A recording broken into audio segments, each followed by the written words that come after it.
बंदुकीच्या जोरावर आणि हंतरच्या धाकावर भागांना माणसासारखं वागायला शिकवणारी मी अनेक माणसं बघितली, पण बंदुकीच्या जोराशिवाय आणि हंतरच्या धाकाशिवाय माणसांना भागासारखं जगायला शिकवणारा मी एकच भाग बघितला. वंदनीय हिंदुहृदय सम्राट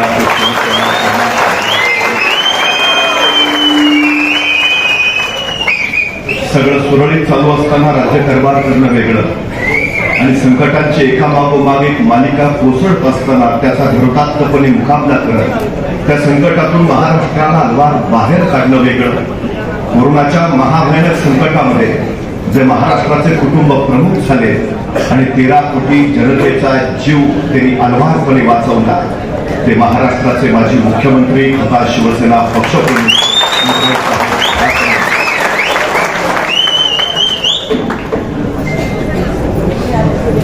मंचावर उपस्थित असलेले महाविकास आघाडीचे सर्व पक्षांचे सर्व नेते आणि इतिहास घडवण्यासाठी उपस्थित असलेले आपण सर्व, सम्राट अशोकाचा समृद्ध वारसा चालवणारा हा जिल्हा आहे, प्राचीन परंपरा जपणारा हा जिल्हा आहे, 112 किलोमीटरचा सागरी किनारा लाभलेला हा जिल्हा आहे. निसर्गानं जिथं आपल्या ऐश्वर्याची मुक्त उधळण केली तो हा निसर्ग संपन्न जिल्हा आहे. पराक्रमाचा संपन्न वारसा सांगत असणाऱ्या असंख्य किल्ल्यांचा हा जिल्हा आहे. तर आध्यात्मिक परंपरा जोपासणाऱ्या प्रचंड मंदिरांचा हा विलक्षण जिल्हा आहे. देशातलं पहिलं आण्विक ऊर्जा केंद्र असणारा हा जिल्हा आहे.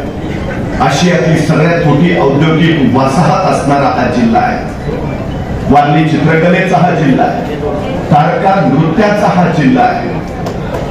खर तर साऱ्यांच्या समतेच्या समानतेच्या धाग्यानं एकत्र बांधलेला हा जिल्हा आहे आणि विक्रमी वेळा पक्षांतर केलेल्या खासदाराचाही हा जिल्हा आहे.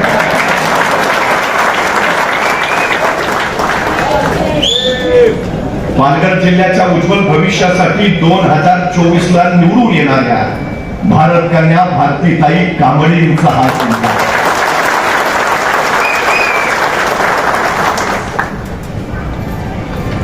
वसईवर चिमाजी अप्पांनी भगवा फडकवला आणि मराठी परंपराचा संपन्न वारसा इथं चालू झाला. शौर्याची, पराक्रमाची, परिवर्तनाची ती नांदी घडवणारा 1942च्या चलेजावच्या चळवळीमध्ये अग्रस्थानी असणारा आणि 14 ऑगस्ट 1942 ला 5 हुतात्मे देशासाठी देणारा तो हाच अनेकांनी बलिदान देऊन देशाला स्वातंत्र्य मिळवून दिलंय. आम्हाला मतदान करून फक्त हे मिळालेलं स्वातंत्र्य टिकवायचं.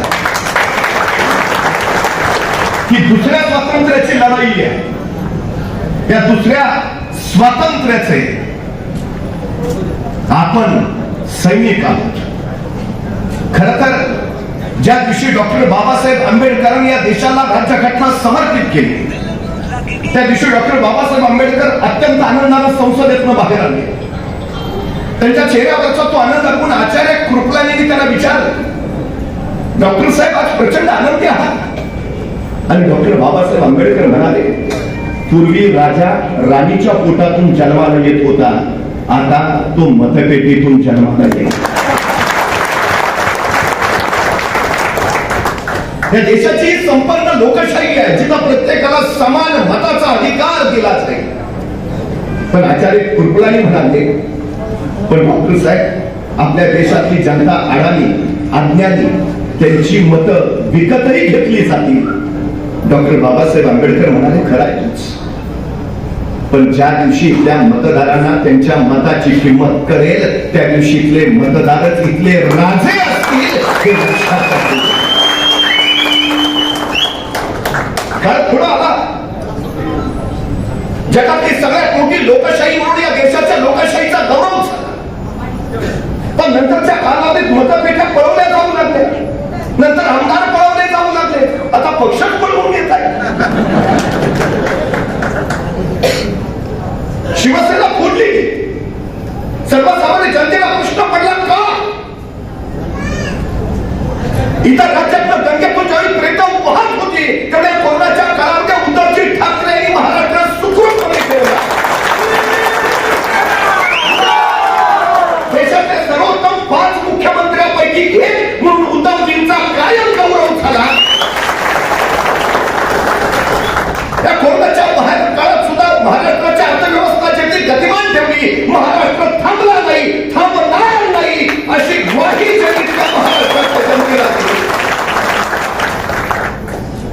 80,000 कोटींची परकीय गुंतवणूक काढून कोरोनाच्या कालखंडामध्ये सुद्धा महाराष्ट्र परकीय गुंतवणुकीत ज्यांनी पहिल्या क्रमांकावर ठेवला, उद्योगधंदे रोजगार वाढवले, ते उद्धवजी ठाकरे लोकप्रिय लोकमान्य ठरत आहेत हे बघितलं आणि तुम्ही फोडाफोडीचं राजकारण चालू केलं. तुम्हाला उद्धवजी ठाकरे मुख्यमंत्री का नको होते, तर महाराष्ट्रातले उद्योग तुम्हाला गुजरातला न्यायचे होते म्हणून. तुम्हाला उद्धवजी ठाकरे मुख्यमंत्री नको होते, तर 17,000 कोटीचा डायमंड फोर्स तुम्हाला गुजरातला बनवायचा होता म्हणून. तुम्हाला उद्धवजी ठाकरे मुख्यमंत्री नको होते, कारण आरेचं जंगल तुम्हाला मेट्रोला द्यायचं होतं म्हणून. तुम्हाला उद्धवजी ठाकरे मुख्यमंत्री पदी नको होते, कारण धारावी तुम्हाला अदानीला द्यायची होती म्हणून. तुम्हाला उद्धवजी ठाकरे मुख्यमंत्री नको होते, कारण तुम्हाला वाढवण बंदर करायचं होतं म्हणून. तुम्हाला उद्धवजी ठाकरे नको होते, कारण पुणेकरांचा प्रकल्प तुम्हाला गतिमान जर पुढे द्यायचा होता म्हणून. जीएसडब्ल्यू बंदर तुम्हाला करायचं होतं म्हणून. तर महाराष्ट्राचं हित हेच उद्धवजी ठाकरेंचं एकमेव ध्येय होतं. तुम्हाला मुंबई खिळखिळी करायची होती, महाराष्ट्र लुटायचा होता, म्हणून तुम्हाला उद्धवजी ठाकरे मुख्यमंत्री तुम्ही नको होते. तुम्ही उद्धवजी ठाकरेंना मुख्यमंत्री पदावर उतरवू शकलात, पण महाराष्ट्राच्या जनतेच्या मनात न बसवलं.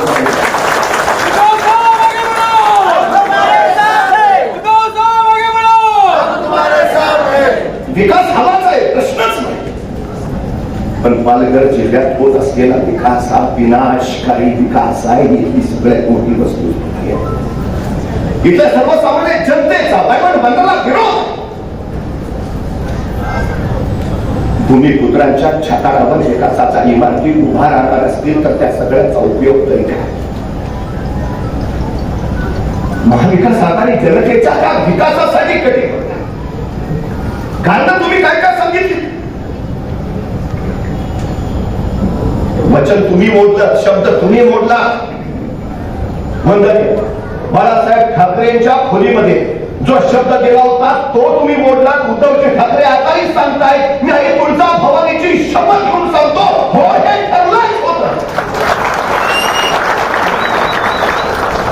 काँग्रेस राष्ट्रवादी बरोबर आम्ही गेलो म्हणून तुम्ही थैथयात केला, पण पार्टीचा शपथविधी आम्ही आधी केला का तुम्ही आधी केला? तुम्ही राष्ट्रवादी बरोबर गेला की चांगलं, आणि आम्ही गेलो की हिंदुत्व सोडलं. आम्ही काँग्रेस बरोबर गेलो की उद्धवजींनी हिंदुत्व सोडलं. तुम्ही काँग्रेसचे आदर्श नेते घेतले की चांगलं. हे सर्वसामान्य जनतेला कळू लागलंय, समजू लागलंय. कशासाठी का इंग्रज व्यापारी म्हणून आले आणि राज्यकर्ते बनले, हे राज्यकर्ते म्हणून आले, काही व्यापारी बनले. हे जनतेला सगळं कळू लागलंय. तुम्ही काही विकत घ्या, आमदार सुद्धा हवं ते करा. आम्ही राजकीय विरोधक आहोत म्हणून हुकुमशाही येणार असं म्हणत नाही आहोत. व्हरायटी ऑफ डेमोक्रेसी असा परवा अहवाल प्रसिद्ध झालाय, तो स्वीडन स्थित संस्थेनं प्रसिद्ध केलाय. भारतीय लोकशाहीचं वर्णन त्या त्यांनी काय केलंय, इलेक्टोरल ऑटोक्रसी म्हणजे निर्वाचित एकाधिकारशाही. ही लोकशाही नव्हे, ही निर्वाचित एकाधिकारशाही, ही हुकुमशाहीची पहिली पायरी आहे. ही स्वीडन स्थित संस्था म्हणते आहे. कुठल्या देशाला देश चाललाय? सर्वसामान्य जनतेला हे हळूहळू लक्षात येऊ लागले. परवा तुमचे खासदार म्हणाले, आम्हाला संविधान बदलायचं म्हणून आम्हाला 400 पार जायचं. हे तू लक्षात घ्यायला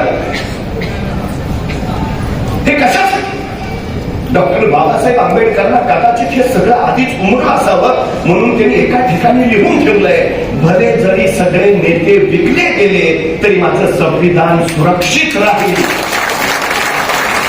कारण माझं संविधान सर्वसामान्य माणसांच्या हातात आहे आणि माझा सर्वसामान्य माणसांवर विश्वास आहे. 2024 ची लोकसेवेची लढाई ही नेत्यांची निवडणूक नाहीच आहे, ती जनतेची निवडणूक आहे. आणि जनतेनं हातात घ्यायला हवी.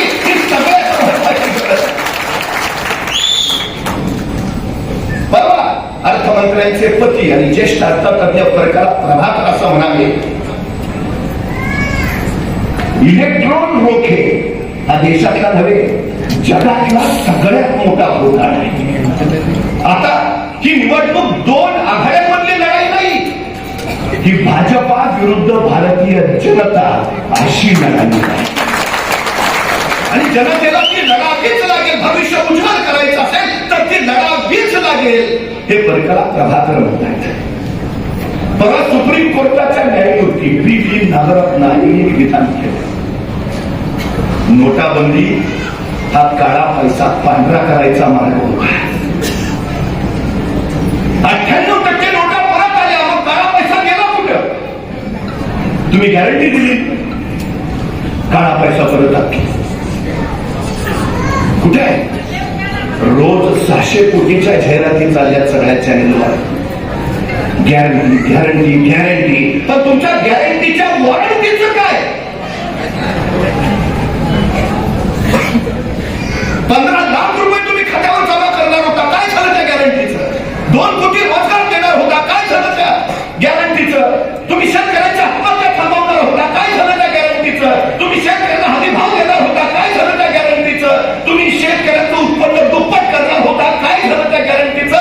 तुम्ही मेक इन इंडिया राबवणार होता, काय झालं त्या गॅरंटीचं? स्किल इंडिया करणार होता, काय झालं त्या गॅरंटीचं? आत्मनिर्भर भारत करणार होता, आत्मनिर्भर भारत करणार होता, काय झालं त्या गॅरंटीचं? भारताच्या आत्मनिर्भरतेचं राहू द्या, आधी स्वतःचा पक्ष आत्मनिर्भर करा. सगळे बाहेरच घेता येतं, मूळ भाजपा आहे कुठं? काय झालं स्मार्ट सिटीचं? काय झालं आदर्श गावांचं? हे आम्ही प्रश्न विचारले पाहिजे. अहो, परवा मी पुण्यात होतो, भाजी मंडई ड्रायव्हरला म्हणलं गाडी पार्किंगला असतो आणि मी बाहेर उभा होतो. तिथे गजरेवाला गजरे विकत होता. तिचे गजरे विकायची पद्धतच वेगळी होती. तो आल्या गेल्या महिलाकडे बघायचा आणि म्हणायचा, ओ ताई गजरा घ्या, 1 महिना सुकणार नाही. ओ ताई गजरा घ्या, 1 महिना सुकणार नाही. अहो, गजरा न घालणाऱ्या महिला सुद्धा वळून वळून बघायच्या. असला गजरा आहे, 1 महिना सुकणार नाही. अहो, 15 मिनिटात त्याची पाठी रिकामी झाली. 2-4 गजरे राहिलेले. तेवढ्यात एक मॅडम त्याच्या समोर निघाल्या. त्यांनी त्या मॅडमला हाक मारली, ओ मॅडम गजरा घ्या, 1 महिना सुकणार नाही. त्या मॅडम तिथूनच वाढाल्या. त्याला म्हणाल्या, हो गेल्या महिन्याचा अजून तसा.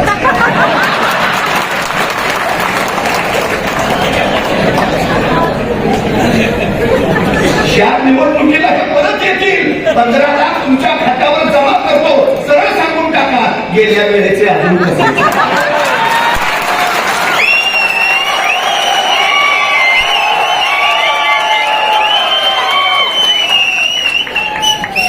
ही सजगता जनतेमध्ये यायला हवी, ही जागरूकता जनतेमध्ये यायला हवी. तुम्हाला पक्षाच्या कार्यकर्त्यांचं काय म्हणणं आहे, काय जबाबदारी आहे, लोकांपर्यंत आहे सांगा. ही फसवणूक होती ती दाखवा. काय बदललं गेल्या 10 वर्षामध्ये? नेमकं काय झालं? 2014 साली देशावर कर्ज होतं फक्त 55 लाख कोटी रुपये. आज देशावरचं कर्ज आहे 205 लाख कोटी रुपये. प्रत्येक माणसाच्या डोक्यावर 1.5 लाखाचं कर्ज आहे. प्रत्येक माणसाच्या खात्यावर 15 लाख यायचे, राहिले डोक्यावर 1.5 लाख.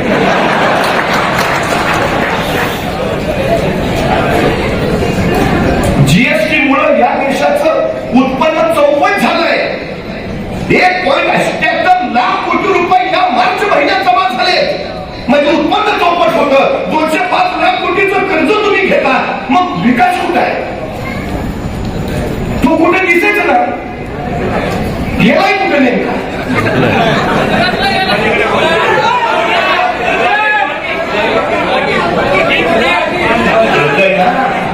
हे लोकांना जाऊन सांगितलं. एक छोटस खेडेगाव, गावात शाळा नव्हती.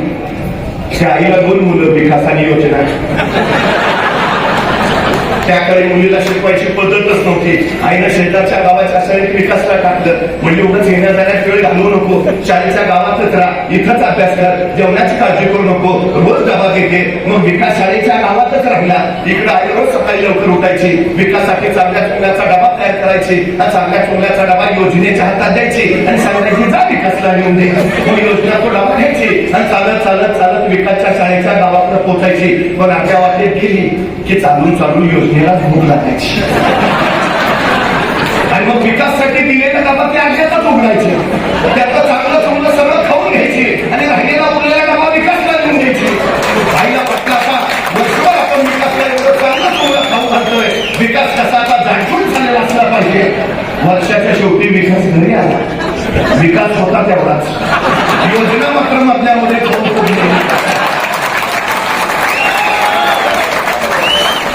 गेल्या 10 वर्षात झालं काय? विकास काहीच नाहीये, योजना फक्त फुगल्या.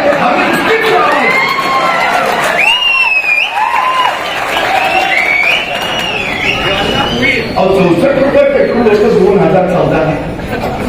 110 रुपये झाले. तुम्ही सांगितलं होतं 35 रुपये लिटर पेट्रोल करतो. काय झालं त्या गॅरंटीचं? बरं, त्या पेट्रोल पंपवर उज्ज्वला गॅस योजनेची जाहिरात.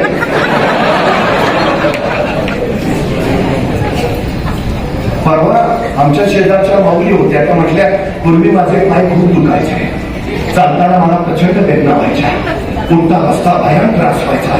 नंतर मला उज्ज्वला गॅस योजनेबद्दल कळालं. मग मी उज्ज्वला गॅस योजनेत गॅस सिलेंडर घरी आणला. आता मी सिलेंडरवर बसून चुलीवर स्वयंपाक.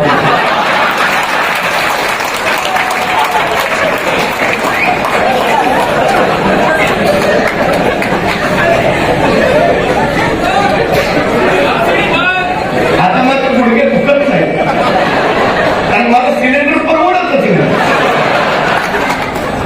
तो 1150 रुपये झाला. निवडणुका आले की दर कमी येतो, दर कमी आले की लोकांना कळतं बहुतेक निवडणुका. अरे मग निवडणुकीच्या काळामध्ये तुम्हाला कमी दरात देणं परवडतं, इतर वेळी काय होतंय ह्याच काय आहे? जनता एवढी थोडी समजता तुम्ही, समजत नाही तिला. हे जनतेलाही कळायला हवं, समजायला हवं, डोळे उघडायला हवे, हे पहिल्यांदा लक्षात घ्यायला हवं. सगळ्यात महत्वाची गोष्ट आहे. रुडियार्ड किपलिंगची काय अर्थपूर्ण वाक्य आहे. असं म्हणतो की काळाच्या पटावर अनेक राष्ट्र उदयाला आली, पण काळाच्या ओघात तितकीच नष्टही झाली. त्या राष्ट्रांच्या नष्ट होण्याचं एकच कारण तिथली जनता. ती सजग नव्हती, ती सावध नव्हती. देश जनताच घडवते, देश जनताच उभा करते. ही सगळ्यात मोठी वस्तुस्थिती आहे. ही निवडणूक म्हणजे कुणाला खुर्ची द्यायची निवडणूक नाही, ही निवडणूक कुणाला खासदार बनवायची निवडणूक नाही, ही निवडणूक कुणाला सत्ता द्यायची निवडणूक नाही, ही निवडणूक तुमचं माझं 5 वर्षाचं भविष्य घडवणारी निवडणूक आहे. जबाबदारीनं आम्हाला चालवलं पाहिजे, तरच उद्याचा देश आम्ही घडवू शकतो. ही वस्तुस्थिती आहे. काय प्रकार आहे तुम्हाला माहिती आहे? भारताचं आजचं सरासरी वय 28 वर्ष आहे. म्हणजे भारताची निम्मी लोकसंख्या 28 वर्षाच्या आत आहे आणि निम्मी लोकसंख्या 28 वर्षाच्या पुढे आहे. 15 ते 18 या वयोगटात आमच्याकडे 10 कोटी मुलं आहेत आणि 15 वर्षाच्या आत आमच्याकडे 36 कोटी मुलं आहेत. म्हणजे 46 कोटी मुलं 18 वर्षाच्या आतली आहेत. ही 46 कोटी मुलं आमच्या देशाचं उद्याचं भविष्य आहे. ही 46 कोटी मुलं उद्याचा आमचा देश घडवणार आहे. ही 46 मुलं आमच्या उद्याच्या देशाची अर्थव्यवस्था प्रकट करणार आहे.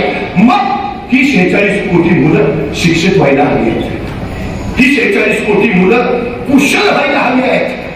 ही 46 कोटी मुलं यांना रोजगार मिळायला हवा आहे. काय परिस्थिती आहे शिक्षणाची आणि रोजगाराची? 20 पेक्षा कमी पटसंख्या असणाऱ्या शाळा तुम्ही सरळ बंद करायला लागल्या. विद्ये विना मती गेली, मती विना नीती गेली, नीती विना गती गेली, गती विना वित्त गेले, वित्ता विना क्षुद्र कचले. एवढे सगळे अनर्थ का विद्येनं केले. शिक्षणाची गंगा अनेक समाज सुधारकांनी महाराष्ट्रामध्ये प्रवाहित केली. त्या महाराष्ट्रामध्ये खेड्या पाड्यातल्या पोरांचं शिक्षण तुम्ही बंद करायला निघाला. कसा झाला देश? 62,000 शाळा खाजगी कंपन्यांना देऊन टाकल्या. कुणी शाळा चालवायच्या? दारू निर्माण करणाऱ्या कंपन्या. आम्ही विचार केला याचा. 18 ते 45 या वयोगटातला तो सगळ्यात जास्त कृतीशील असतो, सगळ्यात जास्त कार्यशील असतो. तो देशाची आर्थिक व्यवस्था प्रकट करतो. या 18 ते 45 वयोगटातली 60% तरुण बेकार आहेत. नोकऱ्याच नाही त्याला. जॉबलेस ग्रोथ हे देशापुढचं सगळ्यात मोठं संकट असतं. आज देश त्या संकटातून जातोय. आमच्याकडे बुद्धी आहे, सामर्थ्य आहे, क्षमता आहे, सगळं आहे, पण आम्हाला नोकऱ्याच नाही. जॉबलेस ग्रोथ चालली आहे. कसा देश पुढे जाईल, कसा तो महासत्ता होईल? बरं, आमच्या मुलांकडे हुशारी नाही, बुद्धिमत्ता नाही. तुम्हाला माहिती आहे, गेल्या काही वर्षात 17.5 लाख लोकांनी देश सोडलाय.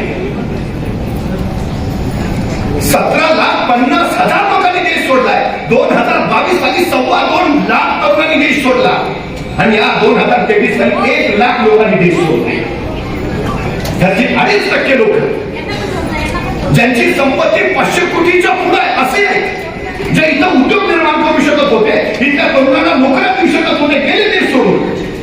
आणि 97% तरुण मुलं आहेत जी नोकऱ्यांसाठी देश सोडून दुसऱ्या देशात गेली. भारतीताई, मी परवा दुबईला गेलो. ज्या हॉटेलमध्ये जेवायला गेलो तो म्हणला मी पुण्याचा, आपलंच हॉटेल आहे. जेवणानंतर आईस्क्रीम खायला गेलो, म्हणला मी शिरवळचा, आपलंच आईस्क्रीम पार्लर आहे. मी मोबाईलचं कव्हर घ्यायला गेलो तो म्हणला मी आठवणीचा, विट्याजवळचा. मला कळलं की दुबई नाही का महाराष्ट्रात.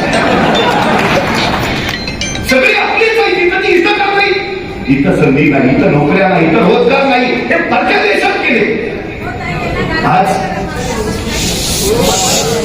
ऍपल मध्ये एक साधी गोष्ट सांगतो तुम्हाला.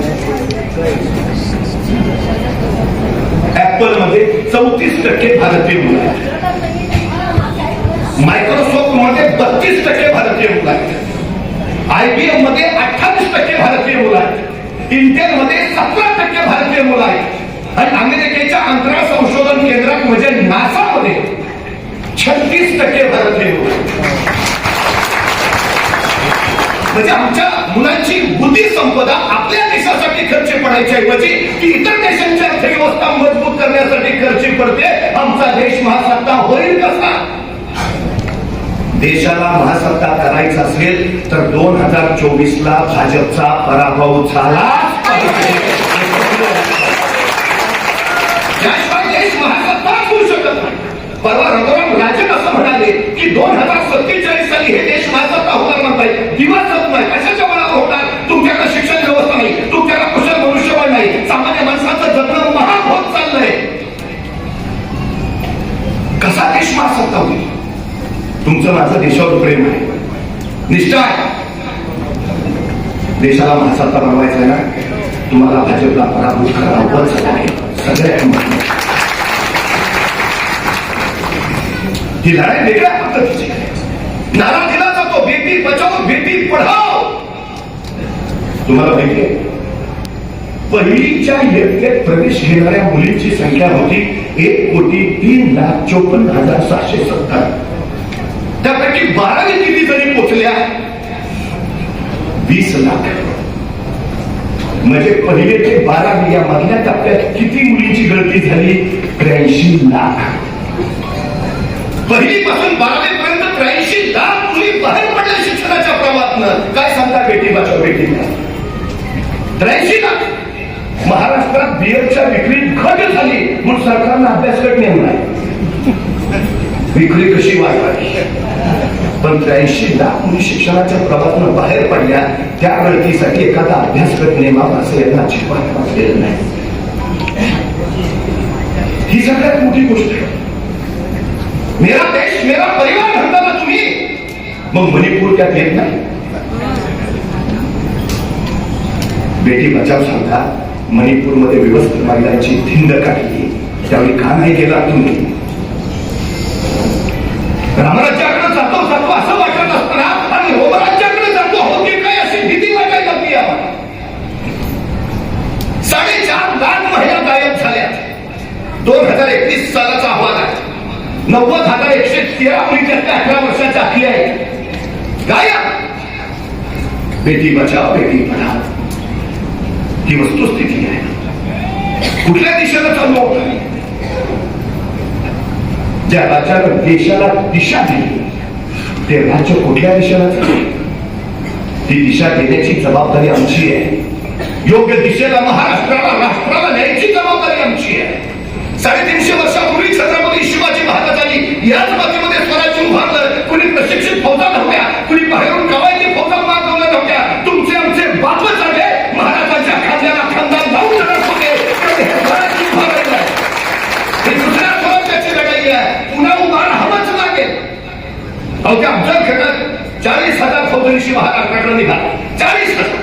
येता येता केली महाराजांच्या सरकारला खळीने पाडवायला सुरुवात. सोबत या नाहीतर घरात दारावरनं नांगर घेऊ. आता नाहीत का सोबत या नाहीतर ईडी सीबीआय पाठव. तसाच प्रकार त्यावेळी असाचे खलिता खोडण्याची खोपड्याकडे आणि खंडूची खोपडा फिरूच खानाला जाऊन मिळाला. असाचे खलिता कान्होजी जे नाईक देशमुखांना राहिले. सोबत या नाहीतर वतनावरनं नांगर ठेवू. घराघरावरनं पोराबाळावरनं नांगर ठेवू. आणि कान्होजी जे तो खलिता घेऊन महाराजांकडे आहे. राजा खानाचा खलिता आलायची. राजा म्हटले काय म्हणतो खान? येऊन मिळा म्हणतो आम्हास नाहीतर घरादारावरनं गडावाचा नांगर ठेवी. महाराज म्हटले कान्होजी काका मग तुम्हीच निर्णय घ्या. असं कसं राजा? अहो काका तुमच्या वतनाचा प्रश्न आहे, तुमच्या जहागिरीचा प्रश्न आहे, तुमच्या पोराबाळांचा कुटुंबाचा प्रश्न आहे. कान्होजी काका तुम्ही निर्णय घ्या. तसे जावळकर कान्होजी उठले. शेताचं तांब्या हाता उचललं, त्याचं पाणी आपल्या हातावर ओतलं आणि कडाडले कान्होजी राजा. हे पाणी सोडलं वतनावर, हे सोडलं पाणी जहागिरीवर, हे सोडलं पाणी पोराबाळांवर. तो कान्होजी घरात पोरांच्या हाती आणि पोरांच्या रणमैदानात जेव्हा राजा तुम्हाला हाडं दिसतील, ज्या हाडातून स्वराज्य आणि शिवराय शिवराय असा घोष ऐकू येईल, ती हाडं या कान्होजी जे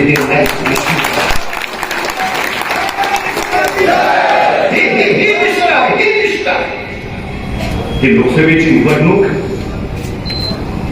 गद्दार विरोधात निष्ठावंत असणार.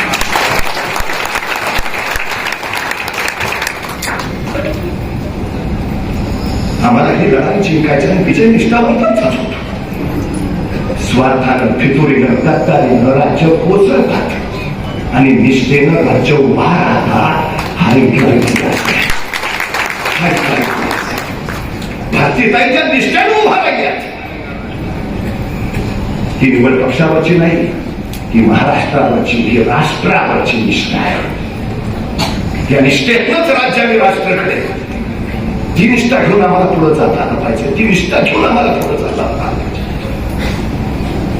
आज परिस्थिती झोबजून अडचणीची.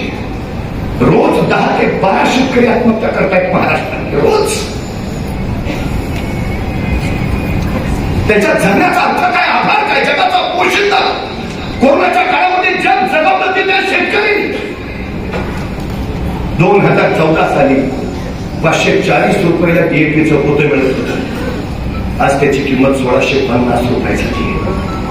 उद्धवजी ठाकरे मुख्यमंत्री होते, सोयाबीनचा दर 11,000 रुपये होता.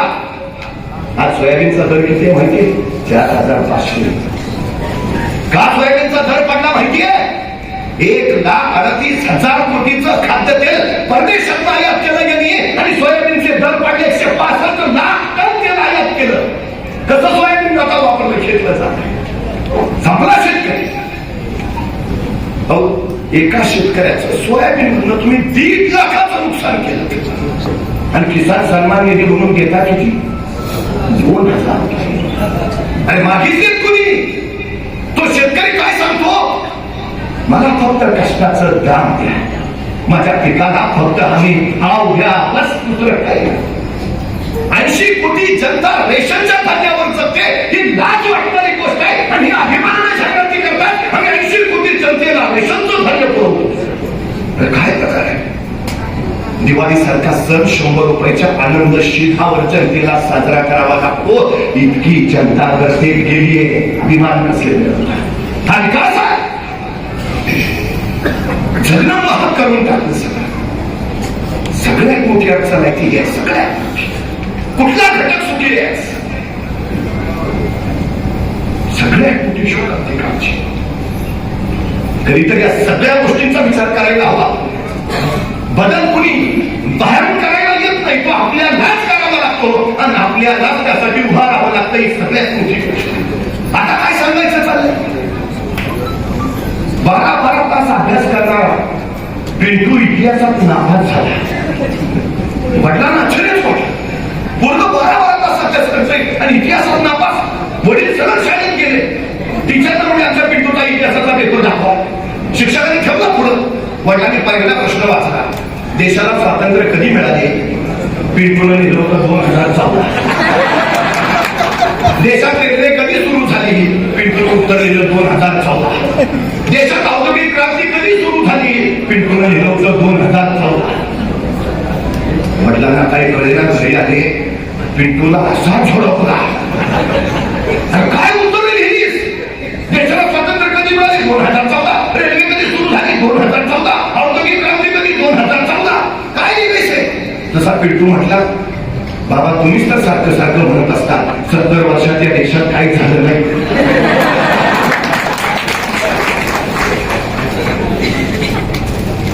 पुस्तकात वाचलं तुम्ही मला खोटं वाटलं.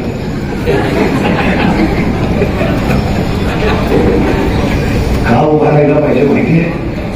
सगळा इतिहास बदलून टाकतील. आता तेच चाललंय सगळं. तुम्ही नीट बघा काय चाललंय ते. 70 वर्ष सुई बनवायची ताकद नव्हती. देश स्वतंत्र झाला त्यावेळी. त्याच्यावर हा देश अनुभव बनवणारा झाला. 70 वर्षात काय झालं तुम्ही विचारता? 150 वर्ष इंग्रजांचं राज्य सोडलं या देशानं. 700 वर्ष भोगलांचं राज्य भोगलं या देशानं. पण पंडित देव असं कधी नाही म्हणाले की सगळंच उद्ध्वस्त झालं, मी काय करू? नाही, त्यांनी पुन्हा सुरुवात केली. सुईपासून सुरू झालं आणि हा देश बलशाली प्रगतीशाली. तुम्हाला आणखी पुढे जायचं. तुम्ही दुसऱ्याच गोष्टी सांगताय. इतिहास बदलणं सोपं असतं, इतिहास घडवणं अवघड आहे. आपण सगळे इतिहास घडवण्यासाठी उभा आहोत, हे पहिलं लक्षात असू द्या. आणि सगळ्यात महत्वाचा विषय सांगतो. ही लढाई फक्त शिवसेनेची, ही लढाई केवळ राष्ट्रवादीची, ही लढाई केवळ काँग्रेसची, आमची, शेकापची अजिबात नाही. ही या राष्ट्रातल्या प्रत्येकाची लढाई आहे. प्रत्येकाची. कारण सध्या जे काही दिसतंय ते कुणालाही पटणार तत्व, मूल्य, धोरण हे सगळं बरोबर उडून गेलं. सत्ता आणि मत्ता एवढंच अंतिम ध्येय झालंय. राज्य व्यवस्थेच्या पायाशी जर नैतिक मूल्यांचं अधिष्ठान असेल तर ती व्यवस्था लोककल्याणकारी असते. न्याय, सत्य, विश्वास आणि शिव या नैतिक मूल्यांच्या बळावर राज्य व्यवस्था आदर्श बनते. पण राज्य व्यवस्थेच्या मुळाशी मूलभूत नैतिक मूल्य नसतील तर ती राज्य व्यवस्था न राहता जंगलचा कायदा होतो आणि तिथं नागरिक नव्हे तर गुलाम तयार होतात.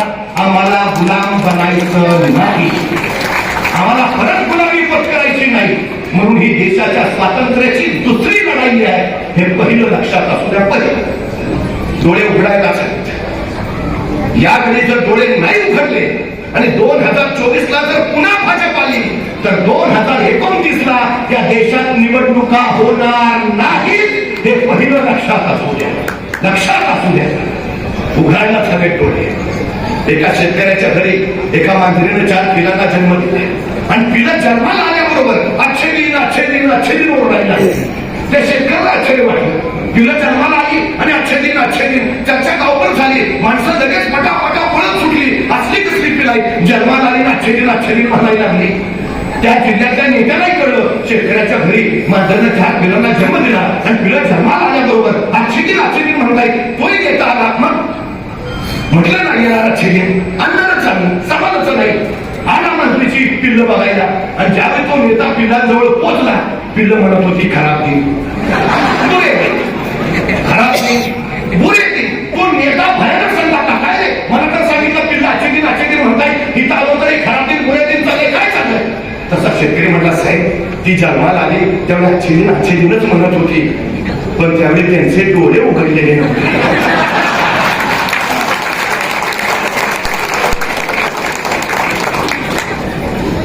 आपण कुठल्याही पक्षाचे कार्यकर्ते असतात, आपल्या सगळ्यांचं सगळ्यात मोठं पहिलं काम आहे डोळे उघडा. सर्वसामान्य माणसांच्या डोळ्यावर सगळ्यात महत्वाची गरज आहे. महाराष्ट्रच राहिला पाहिजे. महाराष्ट्र फोडायचे यांचे मनसुबे आम्ही उधळूनच लावले पाहिजे. मुंबई देशाची आर्थिक राजधानी आहे, खिळखिळी करायचे काम चालले.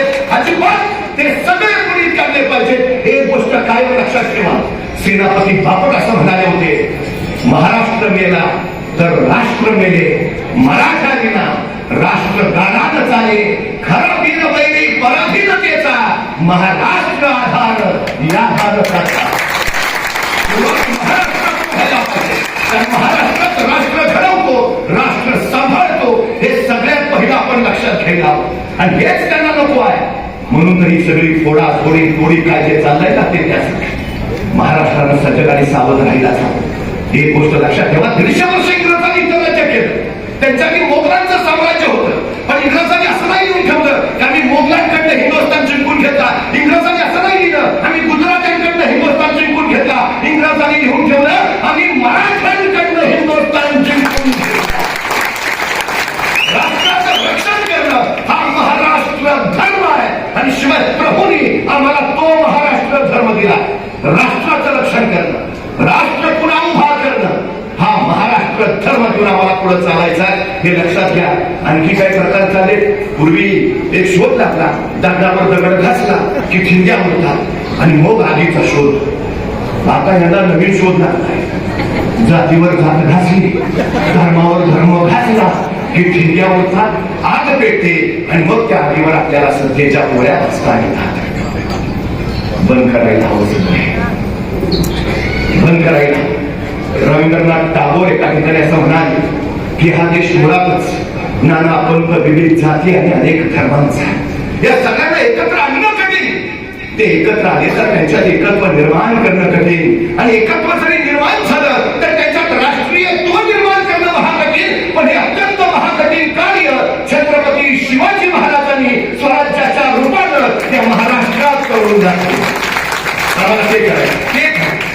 नीतीच्या विरोधात वागणाऱ्यांशी लढणं हाच आमचा धर्म आणि हेच आमचं हिंदुत्व. हृदयात राम, हाताला घाम, हे आमचं हिंदुत्व. त्यामुळं आपण कोण आहोत याचा विचार करू नका, आपण काय करतो आहोत याचा विचार करा. प्रभू श्री रामचंद्र ज्यावेळी लंकेला निघाले होते त्यावेळी रामसेतू बांधण्यासाठी एवढीशी खारुताई सुद्धा धावली होती. एवढीशी खारुताई सुद्धा. निव्वळ मनुष्यच नव्हे तर पशु पक्षी प्राणीही प्रभू श्री रामचंद्रांच्या सोबतीला आले होते, कारण प्रभू श्री रामचंद्रांची बाजू सत्याची होती आणि हे सत्याच्या बाजूने उभा राहिले होते. महाविकास आघाडी लढतीये ती सत्तेसाठी नव्हे, सत्यासाठी लढतीये. ती हुकुमशाहीच्या विरोधात लोकशाहीसाठी झुकते. ती संविधान वाचवण्यासाठी लढते. हे लक्षात असू द्या. उभा पुन्हा एकदा म्हणतात लक्षात ठेवा. हातातला रोंडा बाजूला टाकून आपल्या पोलानी हाताने दिल्लीच्या तख्ताला धडका मारणारा हा महाराष्ट्र आहे.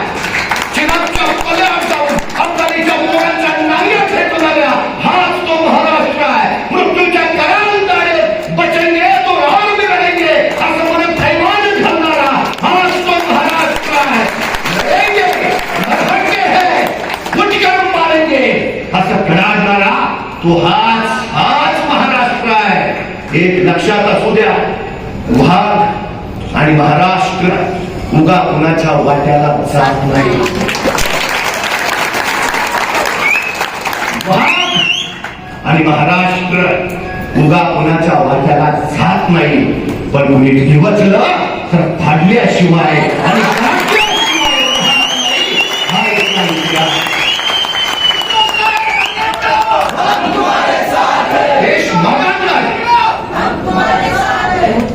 या प्रवृत्तीला घडायला हवा आणि शिवप्रभूंचा भगवा या बालघरावर फडकवायलाच हवा. आपण सगळे त्यासाठी आपलं योगदान द्या. हे योगदान देशाच्या भविष्यासाठी असेल. एक गोष्ट लक्षात ठेवा, आता जर नाही हे केलं तर उद्याची पिढी आपल्याला विचारेल, देश विकला जात होता त्यावेळी तुम्ही काय करत होता? देश लुटला जात होता तरी तुम्ही काय करत होता? आमचे रोजगार गुजरातला पळवले जात होते, तुम्ही काय करत होता? संविधान बदललं जात होतं, तुम्ही काय करत होता? हुकुमशाही आणली जात होती, तुम्ही काय करत होता? अभिमानानं सांगता आलं पाहिजे, होय उद्धवजी ठाकरेंच्या खांद्याला खांदा लावून